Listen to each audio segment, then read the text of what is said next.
দেখো আমরা যখন কোনো একটা জায়গাতে যাই, মনে করো আমি তোমাকে বললাম তোমাকে পার্কে যেতে হবে, ঠিক আছে?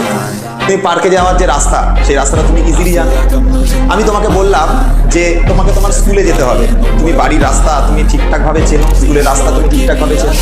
তোমাকে যেতে বললে তখন কিন্তু তোমাকে চিন্তা করতে লাগে না যে আমি যদি সাইকেল নিয়ে যাই তাহলে আমি সাইকেলটাকে ডান দিকে টার্ন নেবো নাকি বাঁ দিকে টার্ন নেবো, সোজা যাব নাকি পিছন দিকে আসবো, কোনো কিছু কিন্তু তোমাকে চিন্তা করতে লাগে না। দেখবে তোমার ব্রেন এমনভাবে সেট হয়ে গেছে যে তুমি অটোমেটিক্যালি তুমি টার্ন নিয়ে নাও। ডান দিকে যাবার হলে অটোমেটিক টার্ন নিয়ে নাও, বাঁ দিকে গেলে অটোমেটিক বাঁ দিকে চলে যাও। দেখবো অনেক সময় আমরা যদি সাইকেলও চালাই, আমি দেখবে এটা বলতে পারি হলফ করে, তুমি যদি অনেক সময় সাইকেলও চালাও তুমি লক্ষ্য করে দেখবে যে তোমাকে কিন্তু তুমি অন্য একটা কথা চিন্তা করছো, হয়তো আজকে বাড়িতে এইটা হয়েছে, আজকে এরকম বললো, আর কালকে এরকম হয়েছে, এরকম হলে তুমি একটা অন্য কথা চিন্তা করছো, কিন্তু ওই কথা চিন্তা করতে করতে তুমি সাইকেল ঠিক চালাতে চালাতে তোমার বাড়ির দিকে যাচ্ছ।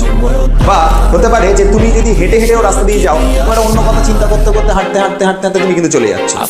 তোমার বাড়ির রাস্তাতে কোন দিকে তোমার বাড়ির রাস্তা বা কোন দিকে তোমার স্কুলের রাস্তা, সেটা যাওয়ার সময় কিন্তু তোমাকে চিন্তা ভাবনা করতে লাগে না।